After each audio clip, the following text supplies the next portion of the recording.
Good morning, everyone. Welcome to this morning's study. And it's a new week. We're continuing to look at Daniel chapter 11. I have some interesting mistakes that I've made, which are going to be neat to look at. We can see what the significance of them is. And before we begin, can you join me in a word of prayer? The dear Father in heaven, we are grateful for the time that we have each morning to study your word together. And we just invite your spirit to be here as we open your word. That the spirit that inspired the scriptures can speak to us, and that you can teach us and correct us and guide and lead us. We pray for each person studying these things, and we ask that you can work in their lives in a powerful way. Be with us now, we pray and ask in Jesus' name. Amen. Well, good morning again, everyone.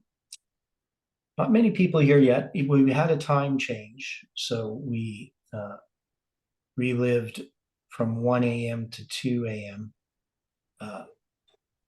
Here, because they turned the clock back at 2 o'clock back to 1, and so it brings everything for people who didn't have a time change. It brings everything an hour later for them, if that makes sense. I know time changes can be confusing. Now, so I want to look at a couple of things first. So I'm going to go back and look at some mistakes that I made, and they're kind of interesting mistakes. So what we had been doing is looking at these verses and looking at what these Hebrew numbers added up to. So now these weren't a primary part of our interpretation of these verses. They were just more a reaffirmation of the significance of these verses. Now, when we look at Daniel 11:9, we have this passage here. So the king of the south shall come into his kingdom and shall return into his own land. And if we add up the numbers, the Hebrew numbers of the words, so there's 7 words in that sentence, we're going to get the number what? What number do we get? Does anybody remember? See if you can remember numbers.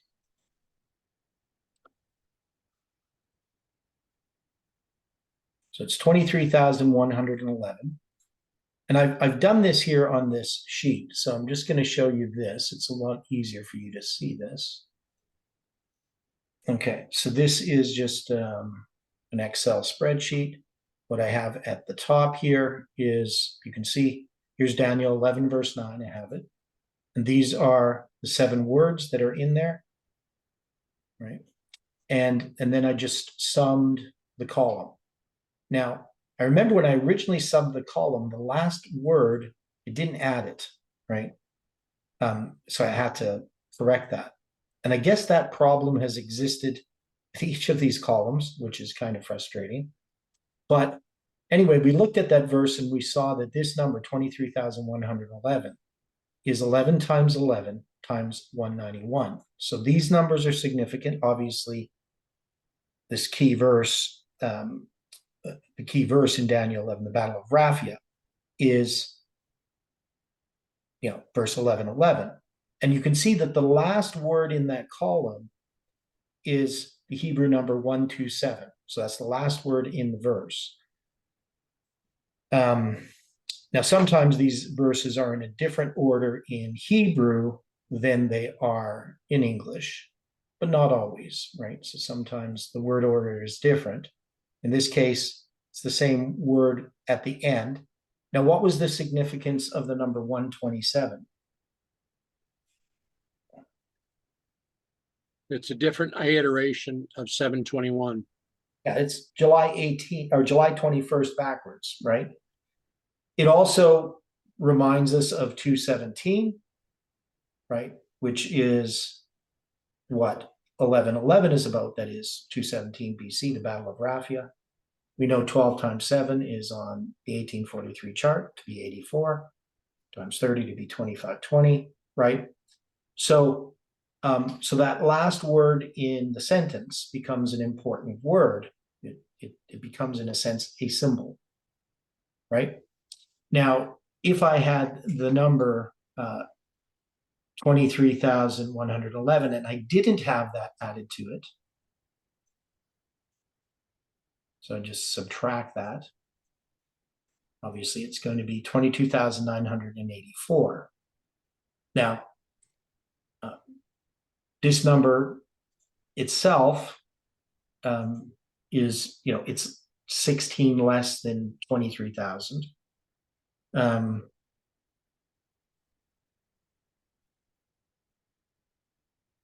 Right, so what am I doing?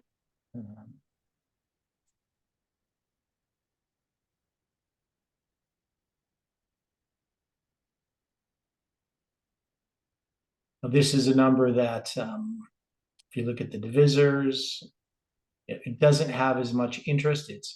It's 8 times 13 times 13 times 7, or 2 times 2 times 2 times 13 times 13 times 7 is the factorization. And no divisors that are significant in and of themselves that I can see. Other than 13 or 52.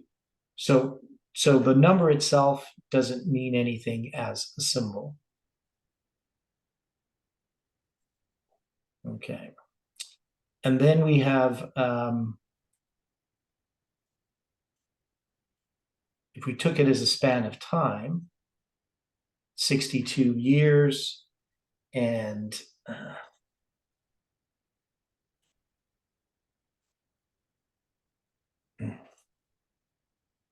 62 years and 340 days. So 22,984.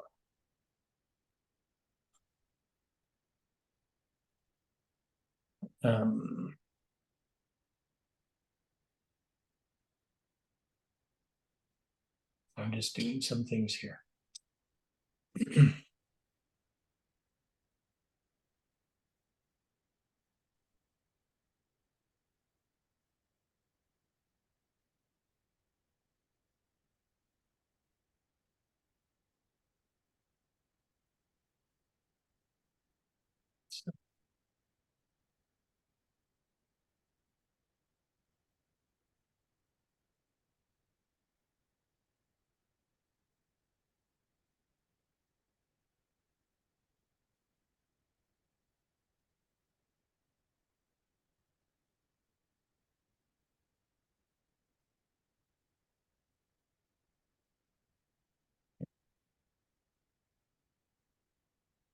Something wrong.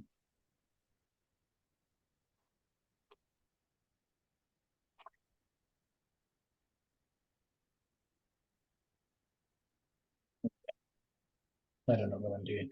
Okay, so anyway, that number here, the 23,111, is significant. Now, I looked at Daniel 11:11, and I had taken the Hebrew numbers and put them in a column that you can see there. So you see the column. And then I said when I added them up, they added up to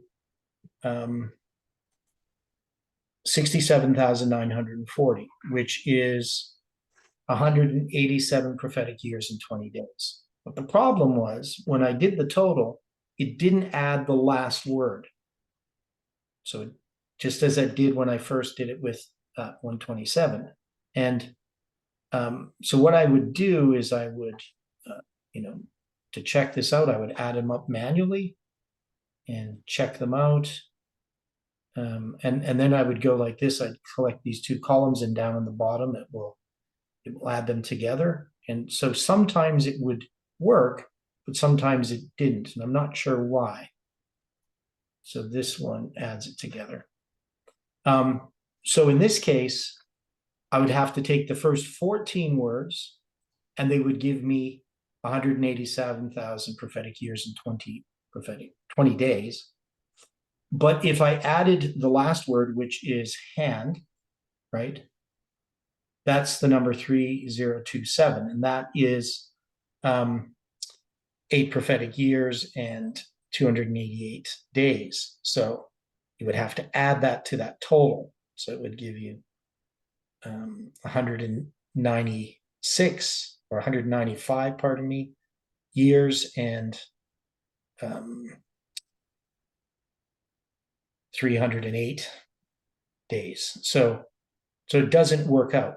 But the thing is, the number there, 3027, is a symbol of March 27th or 273. So if we just take out that last word, we have that total. But it sort of throws this whole thing off of what we were trying to do. And then I looked at Daniel 11, verse 40, and I got this number, 90,552.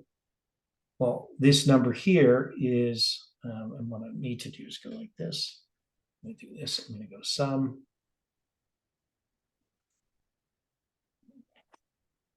So you can see that's the auto sum. So it's not including the last word again, right? And so this last word, I'd have to actually sum these. I guess I go like this. I'm not sure how you do that. Is there some way to sum that?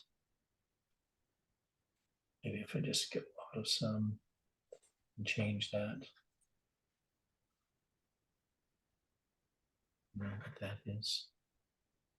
Oh, it's just going to sum the one. So I'd have to add those together. So I could probably figure that out. So anyway, it's not going to be the number that I had there. So that number was the number of hours in a week times 77 times 7.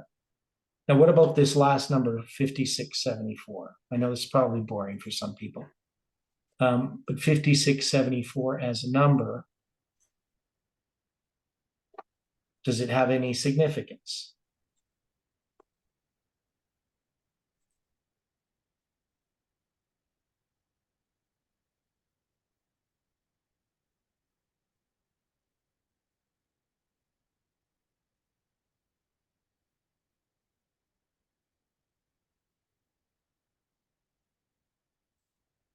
So that word doesn't have any significance that I know, or that number for that word doesn't have any significance that I know of. But if we take out that last word of that sentence, we have this. So we have two verses. If we take out the last word, then we have a significance of that. Now, just looking at the Hebrew here. And that's the word to cross over, a bar. Okay. So anyway, I had to correct those mistakes. And whether those mistakes are significant, the fact that I made them is interesting. But I make mistakes for some reason, even when I'm careful and double check and triple check. Okay. So now what I've done in this, during the last study on Thursdays, I watched videos as much as I could of Chawatu and Kimberly presenting on Daniel chapter 11. Now, as we said before, the fact that they're doing these studies in 2017, prior to us having November 9th, 2019, and July 18, 2020, and all the experience that we've gone through, we can't expect them to see the lines the way that we do. But we know that what they did is part of this message, and we need to understand it. So their view in how they apply these lines is that they take this history of the fall of the Greek Empire, and they parallel it to 1798 and to 1989. And the way that they do that is they have this one verse where it says, "And the king of the south shall be strong, and one of his princes, and he shall be strong above him." They take that, of course, as Seleucid.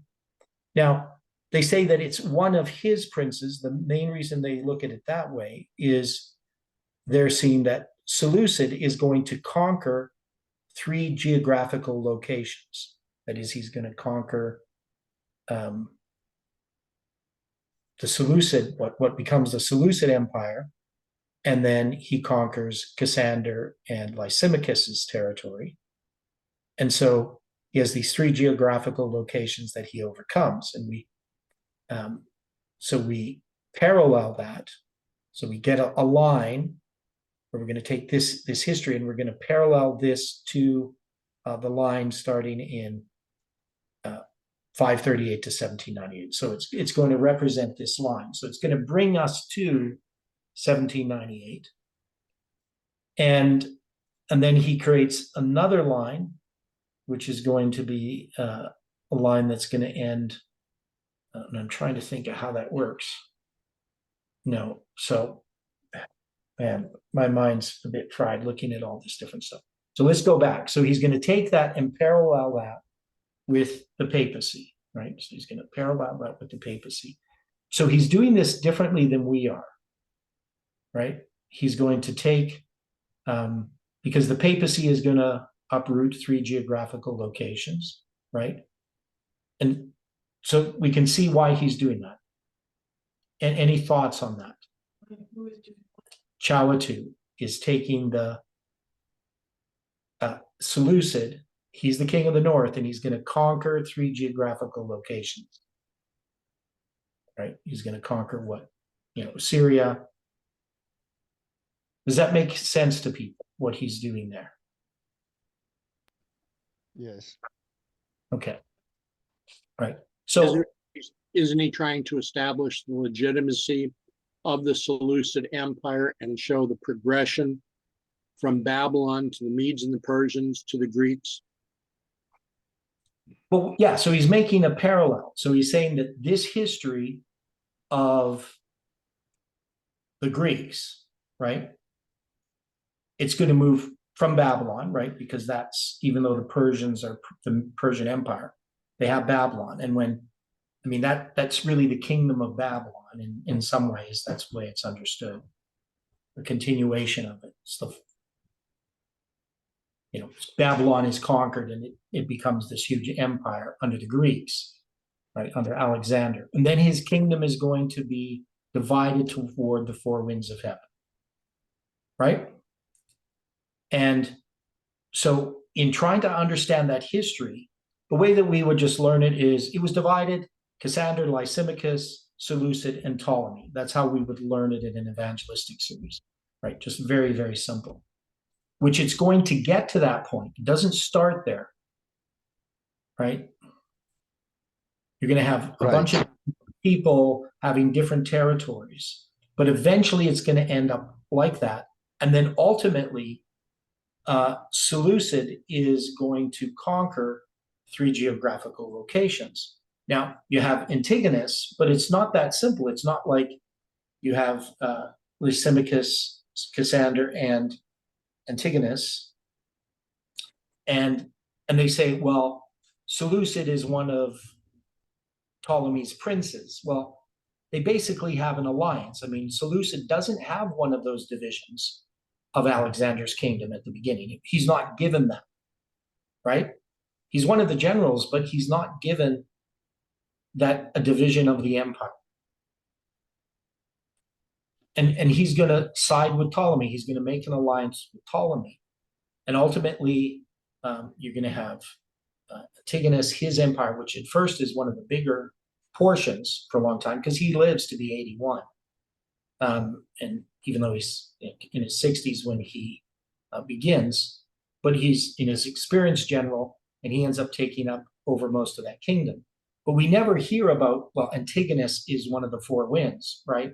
One of the four groupings, because it's an earlier grouping, and eventually he's defeated. Well, he dies, and then his kingdom is divided up, and it's his son, I think Demetrius or something like that. So it's a very complex history. As I started, going through and reading this history from all different kinds of perspectives, I was getting pretty confused. One is I'm not good with people's names, so if they were all just numbers, it'd be easier.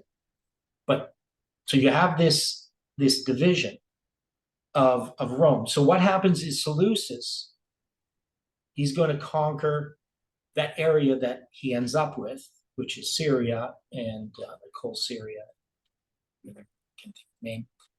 And then you're going to have, and then he's going to conquer Lysimachus and Cassandra's empire. So eventually he's going to have the north. And Antigonus is the Antigonian, which is Macedonia. I mean, it's still going to exist, but it's just not going to be part of the empire of the division of Greece. Right? So you have the king of the north, which is in relationship to, he's called the king of the north because from the Jews' perspective, he's in the north. And the king of the south, the Ptolemaic Empire, that's in the south. So I don't know if it's that important whether one interprets it that one of his princes, because it is true that Seleucid is one of the princes of Alexander. And it's true that he does have an alliance with Ptolemy. Right? But at some point, Seleucid, he's going to be strong above the king of the south. So I don't know if it's that huge a distinction. But he is going to conquer those three geographical locations. Right? So we have that parallel to the papacy and to Rome as well, right? Because does Rome conquer three geographical locations? Yes. Yeah. So we have these patterns that at the beginning of their lines, they do this. Now, one of the things about the line upon line that I find interesting going through Chalatu's studies is that he's not doing line upon line, that everything parallels Millerite history. That is, he's not using the model of what we call the seven thunders or whatever, the three angels' messages with the arrival, the formalization, empowerment, second message, arrival, formalization, empowerment, and then third angel's message arriving. He's not doing it in that way. He's using a model of basically of Rome and seeing that model exists with Greece. And the model exists, of course, with the papacy. And we have that same model at the time of the end. Right? So it's a different model, a different line than we're usually using in the context of line upon line. It is still seeing that history repeats itself, but it's a little bit different than what we have been doing over the last few years. Now, there's also where he's not making a direct application in the videos that I've seen so far to our time in the way that we are. That is, obviously, he's going to have 1989 as this time of the end. But he's, and I still have to sort through some of what he's doing, because when he presents it, it looks really convincing and really straightforward. But when you actually start looking at it, you start to notice problems with it. And so I'm going to have to be able to present those. But we're not going to be able to do that all in one study. One is I don't understand it all yet.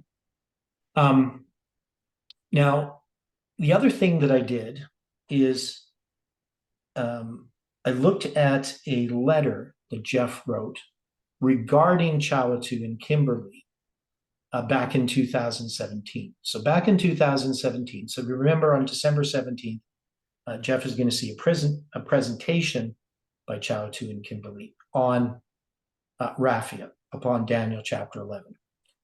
Now, and I guess he has read some of that prior to that meeting, so he's already understood what they're going to be presenting.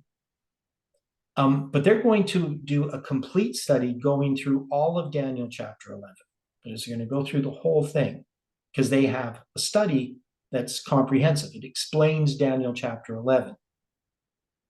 Now, there's problems with that study, and Jeff noticed problems with the study, but I'm not sure because he mentions them, and it has to do with the understanding of verse 16 and verse 23. And I still don't even understand what the problem was. It was that he was teaching something different than Jeff, but I don't know what Jeff was teaching that Chalatu was teaching differently. So if somebody knows that, That would be really, really helpful. One of the things is watching these videos are very difficult because there's so much background noise. And so the background noise is louder than the people who are doing the presentation, Chow Tu and Kimberly. So that makes it hard to listen to. It's hard to concentrate on it. I have to be really attentive. So it tires me out watching the video. So anyway, with verse 16, we have this verse where he that cometh against him shall do according to his own will, and none shall stand before him, and he shall stand in the glorious land, which by his hand shall be consumed. So who is this in Daniel 11, verse 16?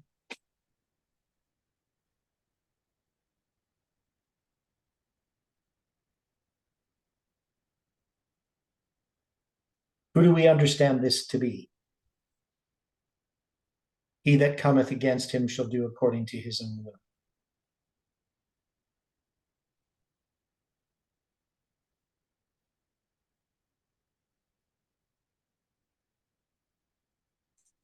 Well, we know the Pope does according to his own will, but this is prior to the Pope, right? This is Rome, right? Yeah, so this is prior to the Pope. So this is Rome. This is pagan Rome, right? So when he shall stand in the glorious land, that's going to be Pompey, right? 665 BC. Correct?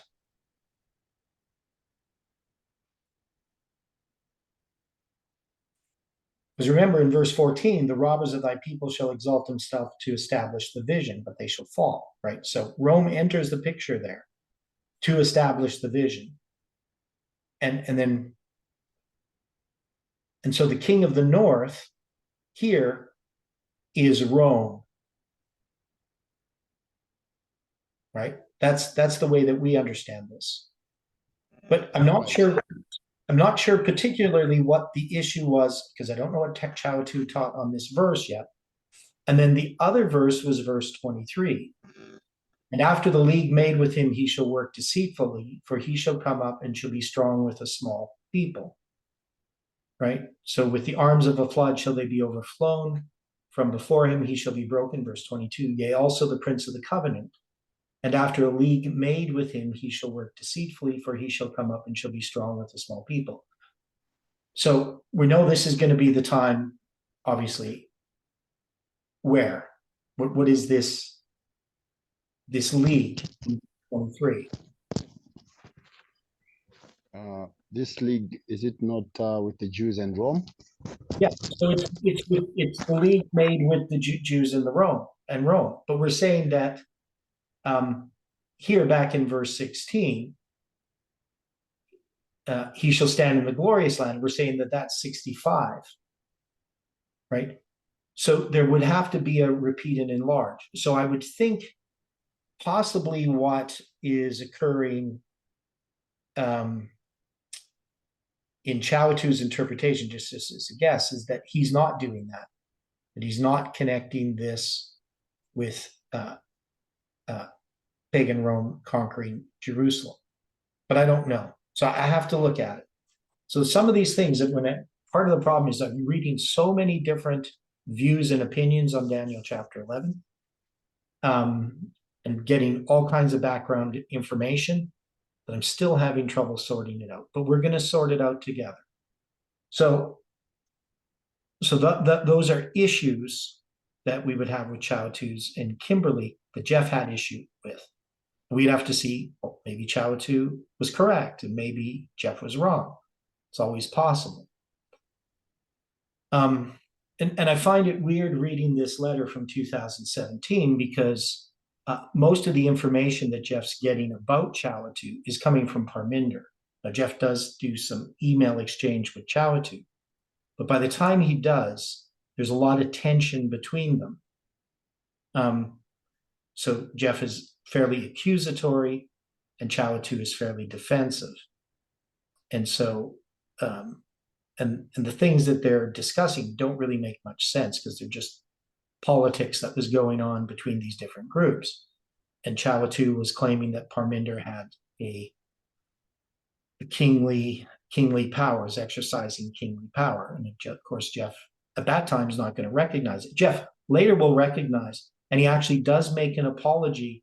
He says, we obviously need to apologize to Chawatu for how he was treated, because he didn't know what was going on. He was just going by the information, the sources that he had, and they were distorting his perception about Chawatu. And I had something very similar happen with me and Jeff.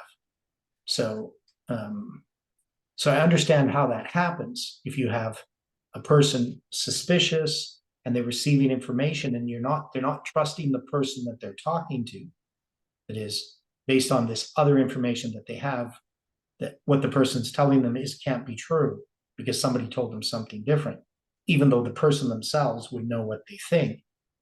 Jeff at times would just think that that person's being deceptive. And I don't think that I seen that in Chawatu.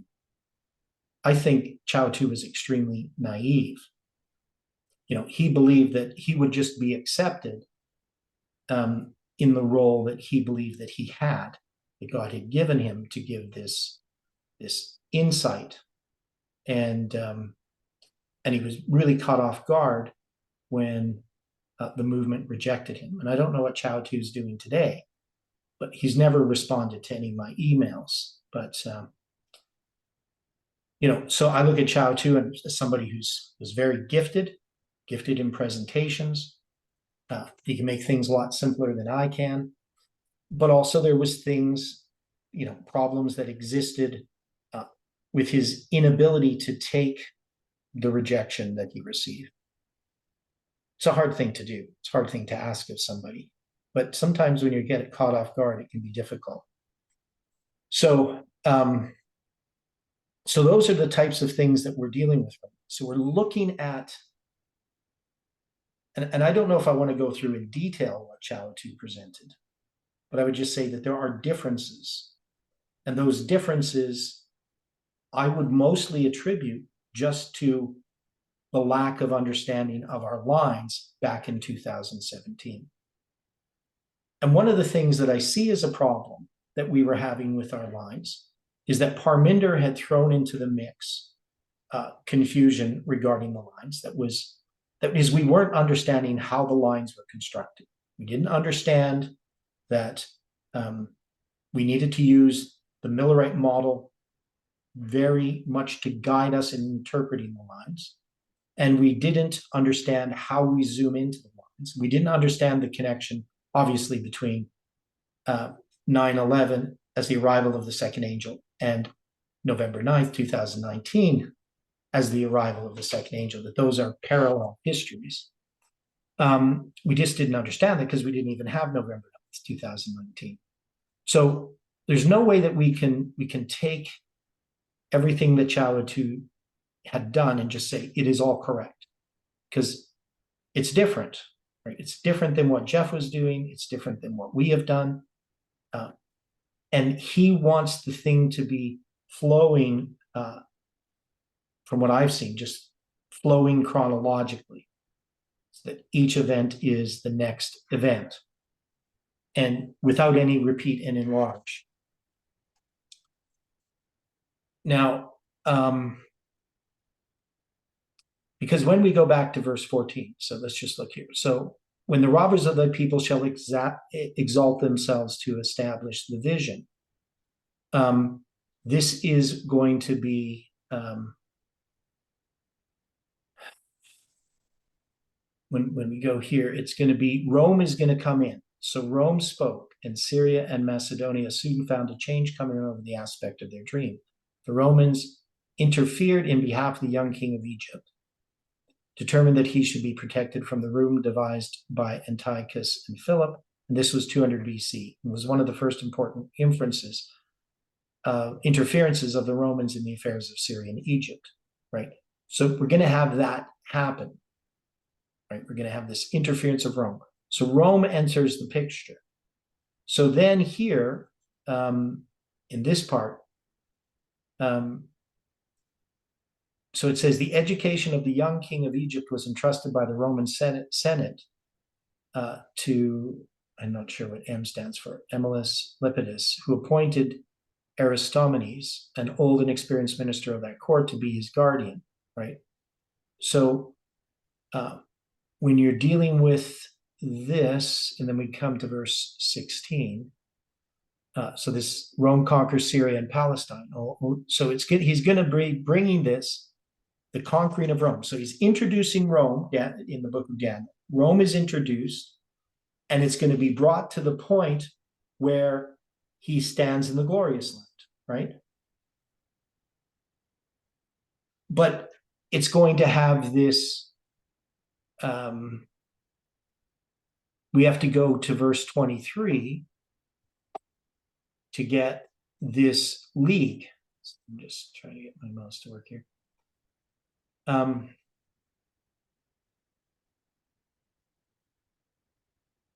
So it says, after the league made with him, he shall work deceitfully.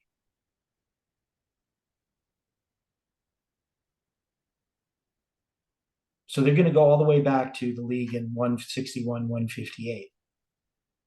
Right? But this is going to be, once you have the Prince of the Covenant here,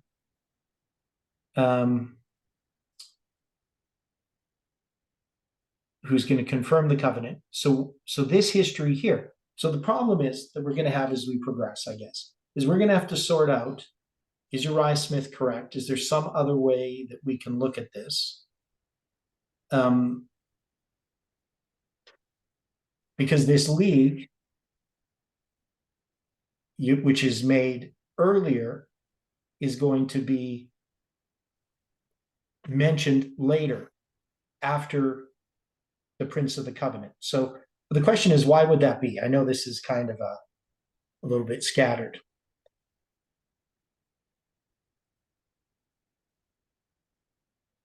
So this arms of a flood, they're going to take this as, this is going to be dealing with the crucifixion. Takes place in the reign of Tiberius. John the Baptist began his ministry. And then it says, after the league made with him, he shall work deceitfully.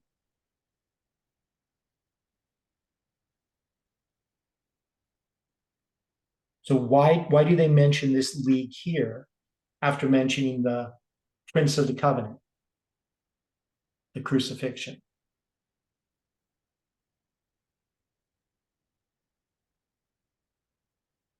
Why does he take us back to this time? No, I think there we can see a combination of church and state. Okay, so we're brought back to this time of this league, right? So the league's going to be in verse 14. Then it's going to come to the time of the crucifixion under Tiberius. And then it says, after the league made with him, he shall work deceitfully, for he shall come up and shall be strong with a small people. So why do they go back to the league when we're in the time of Christ and the crucifixion?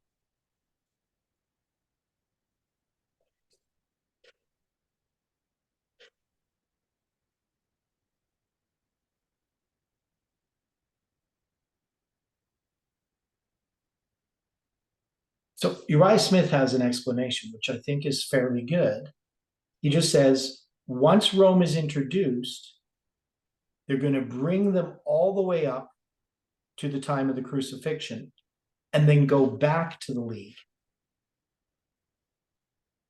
But the question is still, why do they do that?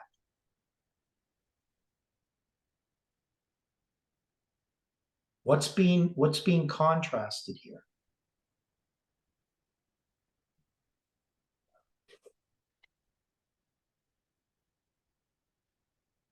What is a league?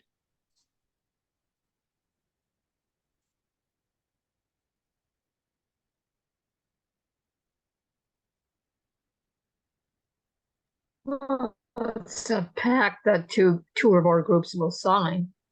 Is it a covenant? And had not Rome Yeah, and had not Rome so ensconced among the Jews then, they wouldn't have been around when Christ was crucified. It would have been another power, maybe Syria, who knows? Right. So because of this league, Christ is going to be crucified under a Roman government, right? But he's also the prince of the covenant. So we have a covenant of man, and we have a covenant between God and man. And so it's going to say, from this league, it's going to bring us back up, but then it's going to go back to the time of the league again, right?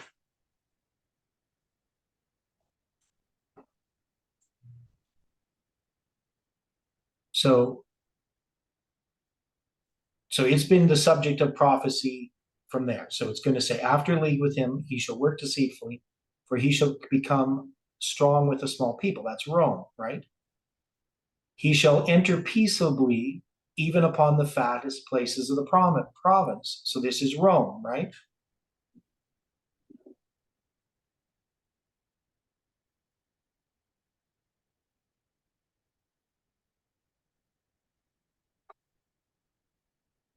Right. And we're going to know about the battle here with Rome, with Egypt, right? You're going to have the whole situation there with Mark Antony, right? Augustus Caesar and Lepidus, the triumvirate, and all the things having to do with Cleopatra and stuff in conquering Egypt. Okay, so those are the things that we understand. That we've gone through these before. But in doing this, we have to understand that it goes back. Now, does that happen in our history? That the king of the north comes into the picture ahead of his time, so to speak.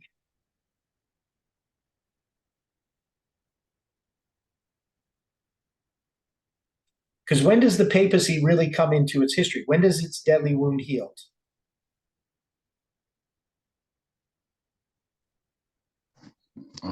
Is it not at the Sunday law? Yeah, it's at the Sunday law. But has the papacy come into the picture earlier? Yes, we find that he's been given the back his state. That's 1920. Is it 29 Well, or you're 2021? thinking 21 or something. But I would think that where we have the papacy come into play at the time of the end is more in connection with the league that's made with Reagan, right? Yes, 1989. Yeah, well, even before that, because that's going to be in the 80s. So the Pope and Yes, Ronald yes. Reagan are going to make an agreement that they're going to make this plan so that they can overthrow the Soviet Union. That is what they're planning to do. And they were successful in that.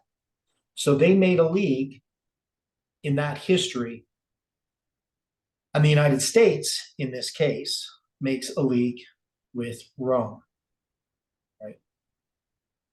And it's going to cause ultimately their overthrow. But it doesn't do that at first. In a sense, they first come against the king of the south, right? So they're going to come and conquer the king of the south. So we can see that there's these parallels, but I'm not really satisfied that we understand this history well. That is, because I've gone through this many times. I've gone through Daniel chapter 11. I've read books on it. I have like Tidings from the Northeast. I've gone through that book. I've gone through the studies as a group. We did that back in 2020, 2020. We went through Daniel chapter 11. I know Stephen is researching and writing stuff on Daniel chapter 11. He's researching it. He's going to come up with different things than me, because I know Stephen always does. Sometimes he's right. Sometimes he's wrong, because we all make mistakes. Sometimes I'm right. Sometimes I'm wrong. As you know, I make mistakes. So we're going to have to really figure out how to do this.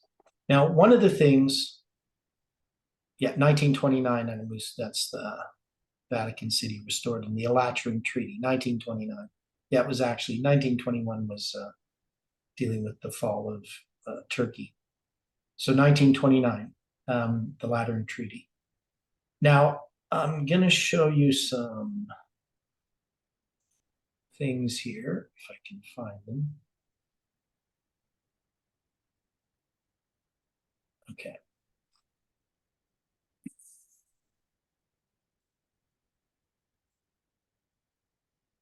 So this is just a little chart having the kings of the south and the kings of the north. Okay, make this bigger. Just want to make it bigger. No idea why. Okay, so you can see the list, Ptolemy the first, pardon me, Soter, and Seleucus the first, Nicator, right? So they have these names attached to them.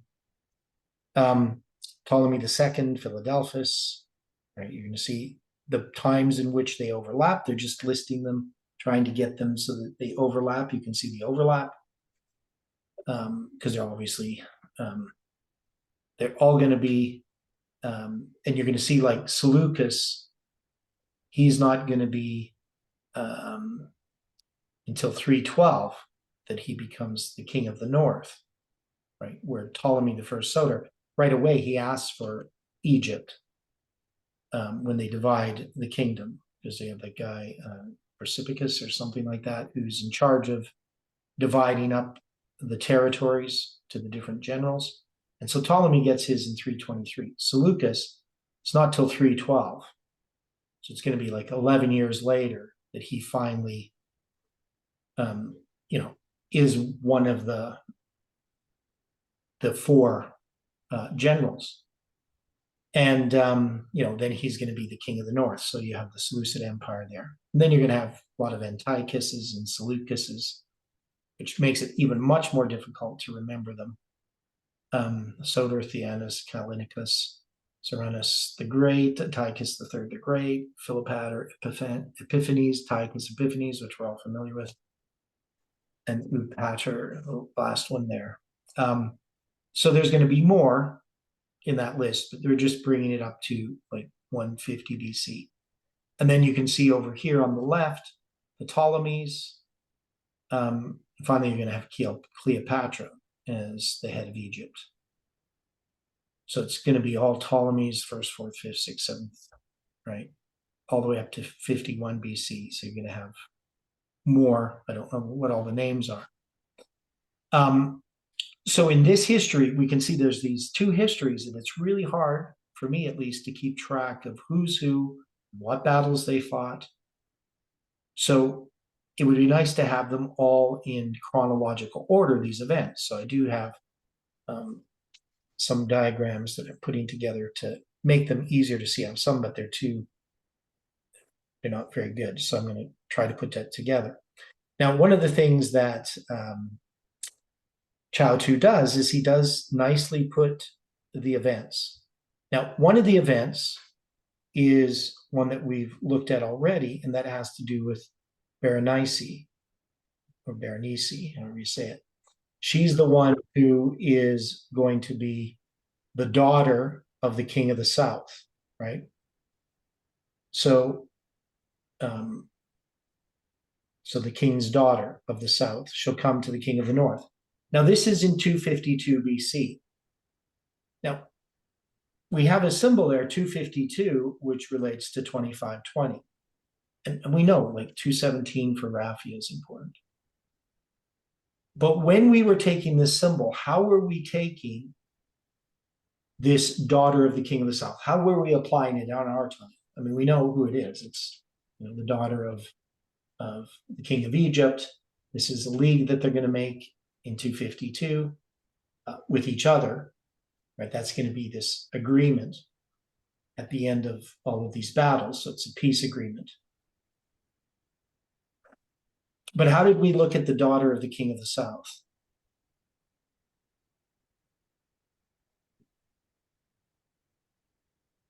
Where did we apply it?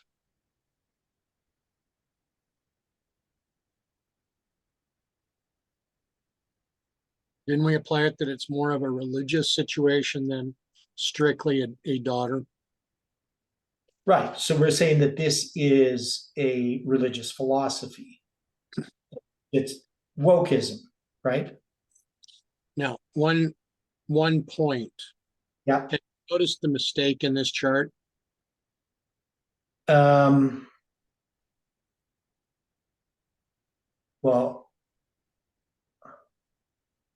is it a spelling mistake or a year mistake?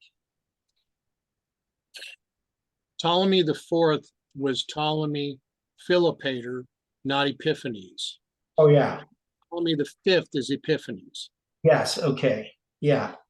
Okay. So that should be Philopator. Right. And okay.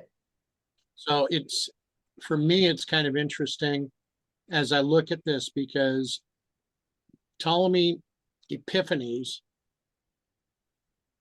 in the Egyptian line precedes Antiochus Epiphanes in the north. Okay. So yeah, because that's 203 to 181. Antiochus Epiphanes is 175 to 164. So, And for me, it's intriguing because it could be Epiphanes or the other way that they would state this, because Epiphanes is supposed to be Ptolemy the Savior. And if it's pronounced the other way, it's Ptolemy the Madman. so that's number 4, you're saying? Correct. Okay. Okay. Yeah, I don't know why they made this typo on there. You'd think people wouldn't make mistakes. Stuff happens. Yeah, well, I make mistakes all the time. Yeah, so trying to keep everything straight, and we make mistakes. So, so anyway, we have so trying to keep track of this, especially since I'm terrible with names. This is like the hardest thing for me to do, keep track of who these people are, especially when they're all kind of named the same. Maybe if I focused on the number, but still it's confusing because you're reading Ptolemy, Seleucus, Antiochus. So we need to get these straightened out. But anyway, when we go back to this, we can to verse 6. So we have the king's daughter of the south, and we're saying that this is a religious philosophy, that this is wokeism.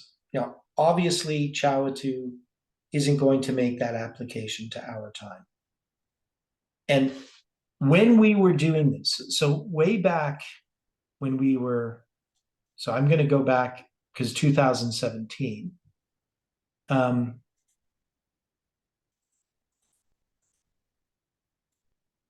going to show you the chart that I have. Now, this is adapted from the book by, so this is a paper I started, Daniel 11, Historical and Present Truth Applications. But I took the historical applications from a book by, I can't think of the guy's name.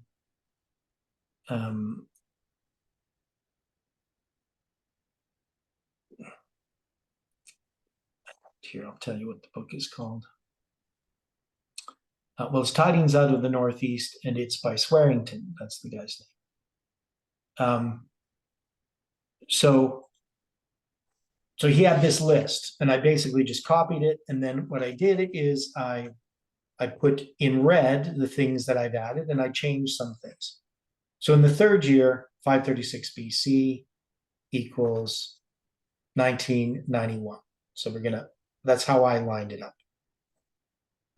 So Bush the First, the king of USA, right? He's Cyrus, king of Persia. We're going to parallel Cyrus to Bush the First, king of USA. So we go through each of these verses, verses 1 to 2, right? In the first year of Darius, so that was 10 verse 1. So we go to 11 verse 1. Also I, the angel Gabriel, in the first year, 538, which is 1989. So I've just put that year of Darius the Mede.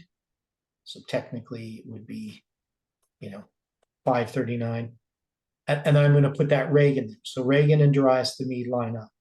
I stood to confirm and strengthen him. And now I will show thee the truth. Behold, there shall stand up yet 3 kings in Persia. Cambyses, False Murtis, and Darius the First, Clinton, Bush the Second, and Obama. Now, one of the things interesting here that I found rather odd. So this book by Swearington, where I get this from, he puts an alternative to this list, saying, well, False Murtis isn't really important. And then, so the fourth is going to be Artaxerxes. Now, he says, we don't know which it would be, but we're clear from when we study the book of Ezra, is False Murtis listed as a king of Persia in the Bible? In Ezra chapter 4. Now, he doesn't call him False Murtis. He calls him Artaxerxes, I think, or can't remember which one. Cambyses, I think. Maybe Cambyses. Yes, he is listed. Yeah, so he's listed, and Ellen White says it's him, right? So there's no way that we could take this other list. I mean, this is according to the scripture of truth. These are the kings of Persia according to the Bible. It doesn't matter what somebody else later on thinks, that False Murtis wasn't really a real king, or that he was invented by Darius. He never even existed. It was just an excuse for him to take over the throne. Things like that. When the Bible clearly marks that he's there. He's the one that stops the construction of the temple. So we have to have him in there. So it's just a point that, to me, that Swearington just misses, even though it's quite a good book on Daniel chapter 11. It shows our limitation of understanding of these histories. He just probably has never really studied Ezra in detail to know this. Okay, so we got Clinton, Bush II, and Obama that parallels them, and then the fourth, Xerxes, is Trump. He shall be far richer than they all, and by his strength, through his riches, he shall stir up all against the realm of Grecia. That's the Greek Empire. And then we put here globalists, Russia. Now, this is 2017 that I put this together. So I wouldn't put globalist Russia now, right? We would have to say the globalists, we could say UN, right? But we could also just say the Democrats. But Trump is against the globalists. We could even just put Democrats in here, right? But that would not have been seen by Chalitu in 2017, right?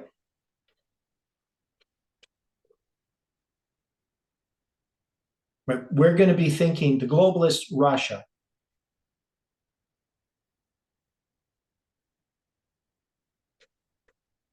Okay? Makes sense?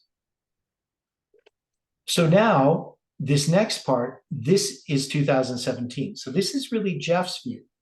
And a mighty king, Alexander the Great, Trump, shall stand up. He shall rule with great dominion and do according to his will, will conquer a vast territory, is what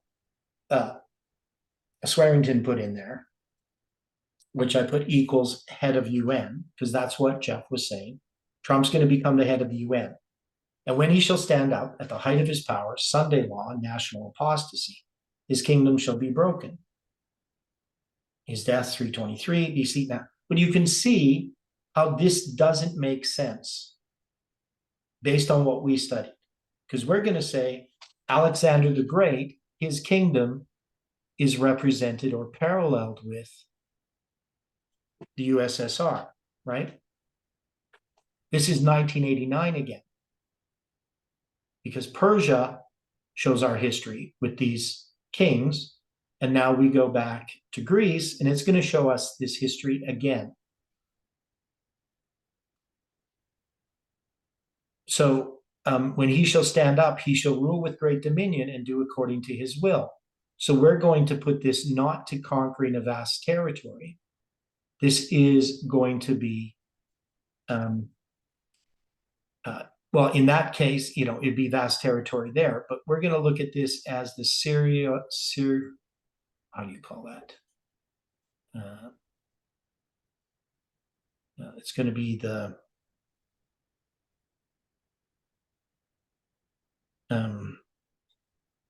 Soviet Afghan war, right?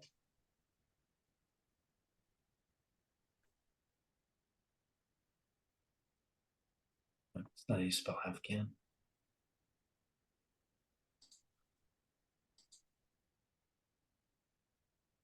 It's an F. There we go. FGH. There we go. Afghan war. Okay. And when he shall stand up at the height of his power, now we have Sunday law, national apostasy, because we have the United States here. But that doesn't make any sense, right? So when he shall stand up, that's going to be at the end of that period, his kingdom shall be broken. So at the height of his power, we would say, so this is going to be 1989, right? That war is going to end, right? And his kingdom shall be broken. So I put here in his death, 723 BC, but we're going to see here, this is going to be, we could have put, we could have put November 9th, 1989, and then we could put December 25th, 1991. So do that.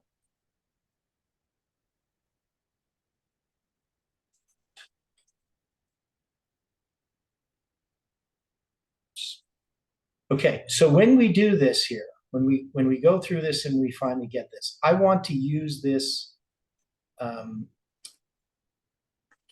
me, this is a useful tool to go through these verses and put this in. So we're going to work through this. We're going to get this refined. So then it says, and he shall be divided towards the four winds of heaven. Now, you can see here, we got the four Hellenistic empires, the UN. Well, how do we look at this here? Is this how we would understand it? Because Alexander's kingdom is going to be divided towards the four winds of heaven. So how would we apply that verse? So that's what happens historically. How would we apply it in our time?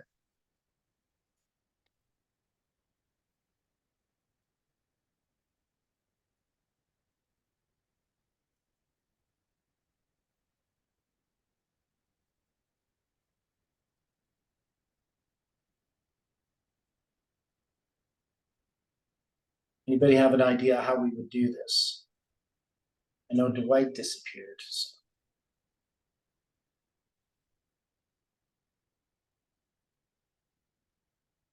So a lot of these things don't make sense that I put in there because they were based upon Trump being this here. So if we're taking that this is the Soviet Union, that it's going to fall and divided towards the four winds of heaven. These four Hellenistic empires. How would we understand this in our life?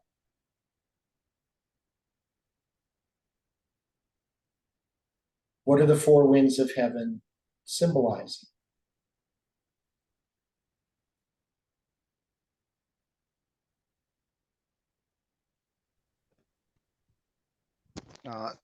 Is it not the winds symbolizing Islam? Yeah, so we know that Islam is part of that, right? So we just had the Soviet-Afghan war, right? That's going to be this thing that the Soviet Union, it's exerting its power. It's conquering territory, at least it's trying to. He stands up at the height of his power, November 9th, 1989. Now we know that the war ends in February 15th, 1989. On November 9th, he stands up at the height of his power, and then his kingdom shall be broken. right? And that's going to be in that period of 777 days to December 25th, 1991. And then his kingdom is divided towards the four winds of heaven. Now, that is, of course, Greece. Now, I don't think it would be bad to say that that is the UN. But we know that this is something more when we deal with the four winds of heaven, if we're applying it in our time. That definitely this has to do with this, with Islam, right? The four winds are going to be held back. So instead of just putting the UN there, right? What we did is we placed this at 9/11, right? Right. Okay. And we have the UN there because the UN is going to be there at 9/11, but it's going to be this conflict with Islam that brings the UN in there. So not to his posterity. Now it says Alexander had no legitimate heirs, right? So we have their constitution, which doesn't really make any sense. So if we look at the Soviet Union, it's being passed to the UN, right? Not to his posterity. But so probably what I would put here instead of the UN here, I could simply just put that here. So we would just say the UN, right? Now we're going to add the UN in here a little bit more. So not according to the dominion which he ruled, his former kingdom. So maybe what I would do, but under one ruler. So I'm just going to get rid of that. I'm just going to get rid of this completely. We know it wasn't to his posterity, his children, but according to his dominion which he ruled. His former kingdom would not be under one ruler, is what he says. But we can see now that we have the UN. So you could say, well, Russia is divided into these different parts and the UN is responsible for some of that division, as well as the United States and Europe in creating this division. For his kingdom shall be plucked up even for others besides those, the four former generals of Alexander, Ptolemy, Cassander, Lysimachus, and Seleucus. So again, I put UN in there. So it's just, this is about the Soviet Union degenerating and that the UN taking over that aspect of that kingdom of the USSR. So the king of the south, Ptolemy the first Soter. Now, so back then, the way that I was looking at this is I'm going to look at France in 538. But you can see that's not a present truth application. That's not wrong, right?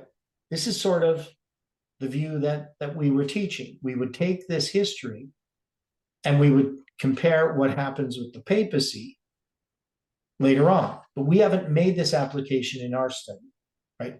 We're going to bring this to where? Where are we going to start with this? In verse 5. And the king of the south shall be strong, and one of his princes, and he, which is Seleucus, shall be strong above him, that is above Ptolemy, and have dominion in the territory of Syria. His dominion shall be a great dominion, largest territory of the Hellenistic empires. And in the end of years, after the first and second Syrian wars, they, Ptolemy II of Philadelphus and Antiochus the first Soter, shall join themselves together, conclude peace in 252 BC, the Treaty of Tolentino. Right? For the king's daughter, Berenice, daughter of Ptolemy II of the south of Egypt, shall come to the king of the north, Antiochus II Theos Syrian. Right? So when we start to look at this, we're not making an application in the present truth application as France in 538. That would be an application. There is a parallel there. And that's sort of what we're going to see with Chawatu's presentation. He's going to be looking at that parallel. But the king of the south here, who do we say the king of the south is? In our time.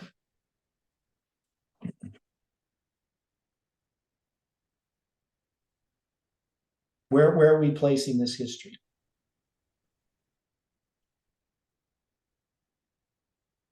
You're talking about the king of the south, Yeah, the king of the south. So originally, where we placed it as Russia, wouldn't it? Japan. no, no, Russia is not the king of the south. Where the And UN now, Japan. right? You talking about now, or are you talking about when this was done? Okay, so back then, yeah, so I'm talking about how we would understand it now. It'd be the UN then. Okay. So, well, where are we going to place this then? Where are we placing this verse? Because we're going to have this to be, because we're going to have this, the daughter of the king of the south.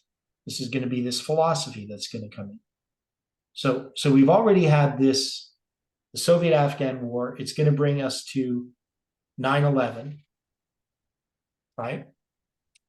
And now we have to say, well, this is continuing. So this is going into our history, right? So this is going into our history.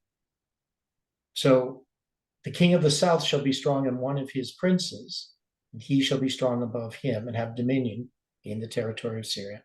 His dominion shall be a great dominion. And at the end of years, right, we're going to say that they're going to join themselves together. They're going to have this league. The Treaty of Tolentino is what's the Treaty of Tolentino? Why did I have that in there? What is that?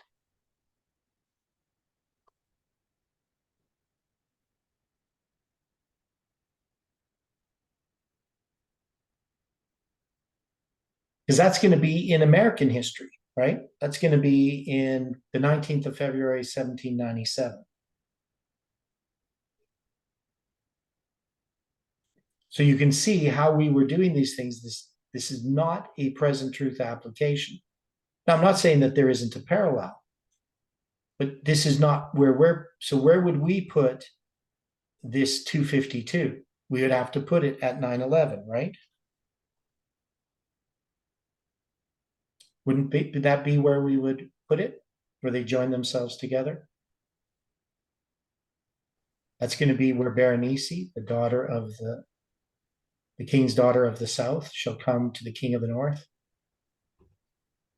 And so where can we put the reunion, like the divorce, whereby again he's taking back the wife, and the wife now is the one who's going to be responsible for the death of Bernice.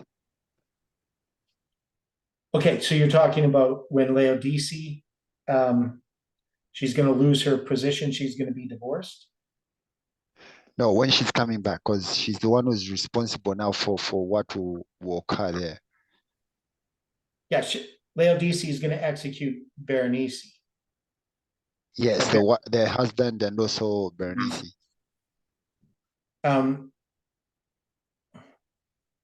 So she's assassinated, neither shall he, Antiochus, stand, assassinated by Laodice, nor his arm, Berenice's son.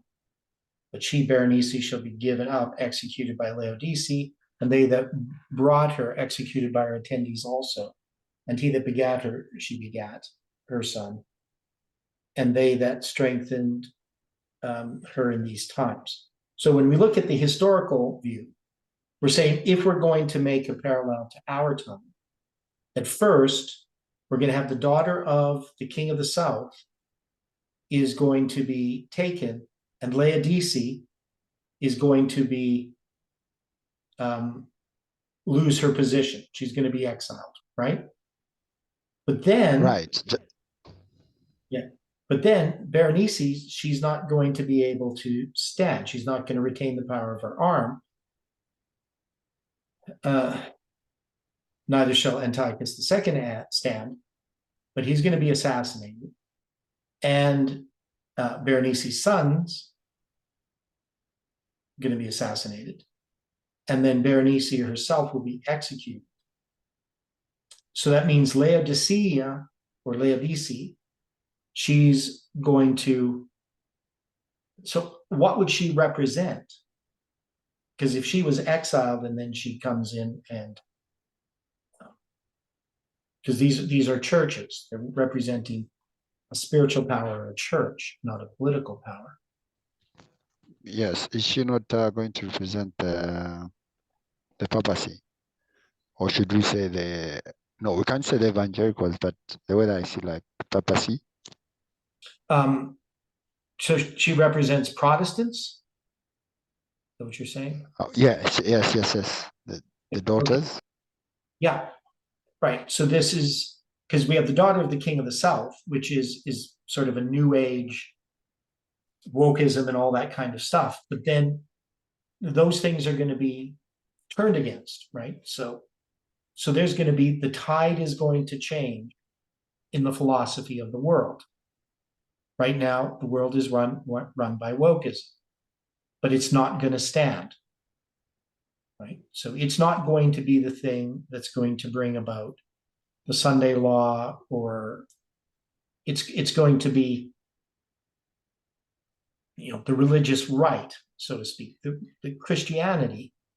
It's not going to be an atheistic power that's going to bring in the Sunday law. It's going to be a Christian power. Now, we know that the South is going to, the UN, the world is going to join in that. Right? They're going to join in that. That is, the tide will turn for whatever reasons. But these things are not going to continue, because if we worry about, because the problem is that many Adventists are not happy with what's happening in the world, right? Many Christians aren't. But yet the principles of Christ, the gospel is what's to be used to fight against evil.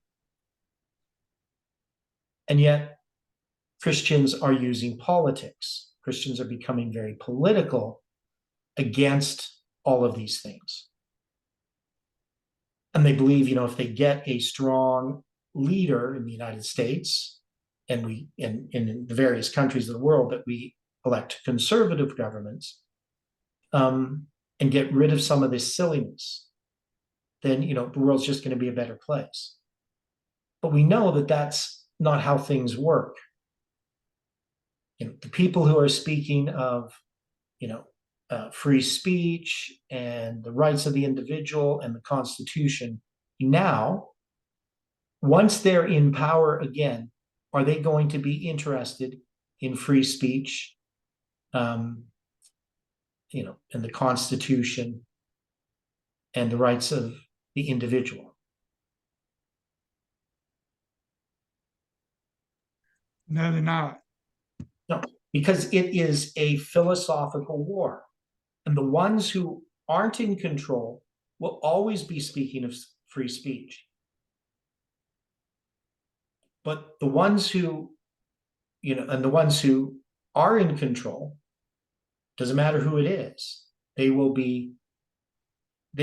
take the weapons that were used against them, and they will use them, believing that it's justified.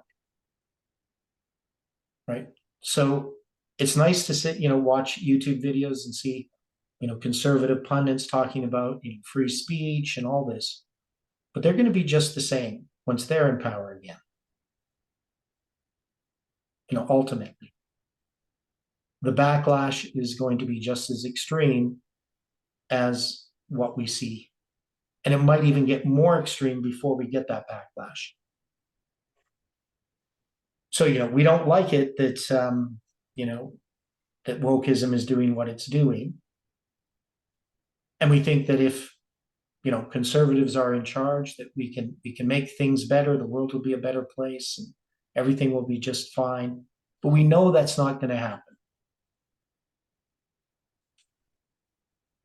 So Laodicea coming back and executing this, we can see the extreme in which this is done.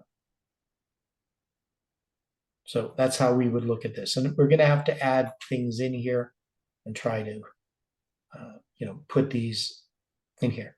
But out of the branch of her, Beoneirces' roots, family shall one, Ptolemy III Euergetes. Now I put here Napoleon, right? So in this interpretation that I had for the present truth application, it was actually addressing, the time of the end in 1798. Now, of course, we can make a parallel. We can say, well, this is the time of the end in 1798, and it's in our time in 1989. And we've made that parallel between that history and our history. But remember, a lot of this is Parminder and Tess's stuff as well, right? So there's a lot of confusion in here. And we're still confused. We still don't fully understand these things. We're still trying to sort through them. But I think the idea is that once we get through Daniel chapter 11, we should be able to recognize that that past history applies directly to ours. So, we wouldn't put Napoleon in there. And we wouldn't put assume the throne of Egypt equals France, because that's not present truth. Right. So those are the things that we have to do. So this is mostly just Swearington's list of all these verses. And I think it would be good to have this whole list so that we have an easy access to understanding this in the present truth application and in the historical application. Now, can there be other applications be made? Yes.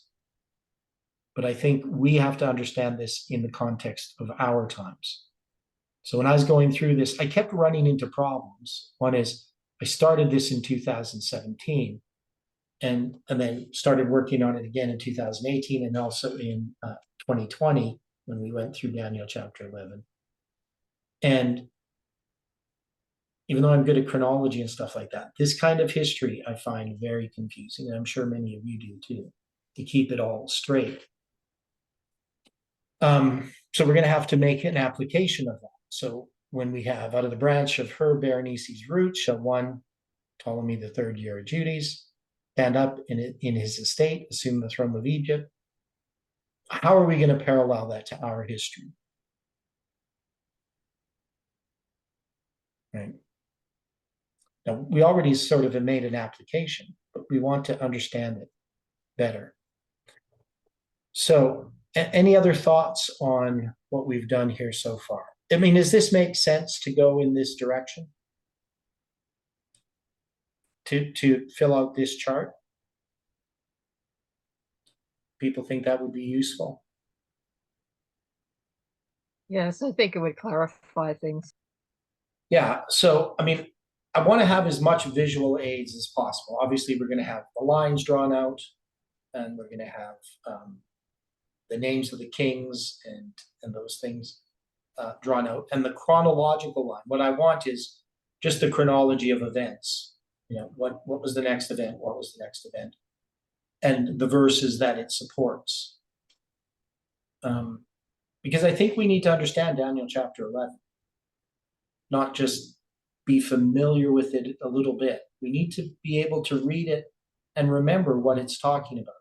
We need to remember the actual history, but also how we're applying it in the present time. So I'm a little tired. I got up at 2 this morning, so I'm going to stop now because my mind's not working that well. And you can see it's a little bit scattered of a study. And part of that is just overstudy on my part. I've spent too much time looking at this stuff, and my mind's starting to not work.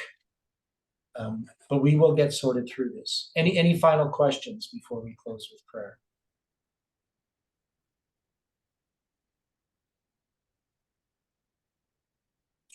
Oh, and one other thing before we close with prayer. We're planning on this Sabbath to have a study from 10 to noon, so a Sabbath school in church, a study here. And that's so that people in Africa can, in the East African time zone, I think it'll be from 8 p.m. to 10 p.m. Saturday night, so after Sabbath. But here it'd be 10 a.m. to noon, because we're 10 hours difference right now because of the time change here. It used to be 9 hours. So I'll be sending an email out in that regard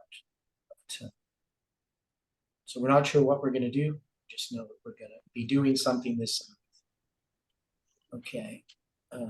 Yeah, I got something need to ask before you leave, Theodore. Yeah. And it's need to pray for Vicky, Steve Wilkes' wife. I think how you say his name, Steve Steve Wells. Wilkes. Yeah, his wife. Need to pray for her. Okay. She's okay.